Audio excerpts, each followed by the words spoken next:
మనందరికీ తెలుసు శంకరాచార్యులు, ఆదిశంకరాచార్యులు ఒకరోజు గంగానదిలో స్నానం చేసి రోడ్డు మీద వస్తుంటే కులహీనులు అనే చండాలుడు ఒకరు ఎదురవుతారు, 4 కుక్కలు పట్టుకొని. కులహీనులు అనే చండాలు ఎదురవుతారు.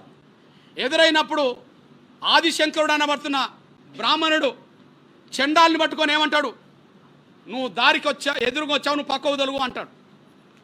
దాన్ని అన్నట్టు అర్థమైంది, దళితులు అనే చండాలు రోడ్డు మీద నడిచే స్వేచ్ఛ లేదనే కదా, ఇక గుళ్ళకు వచ్చే స్వేచ్ఛ ఎక్కడిచ్చే వీళ్ళు. అప్పుడు మా చండాలుడు ఒక ప్రశ్నిస్తాడు,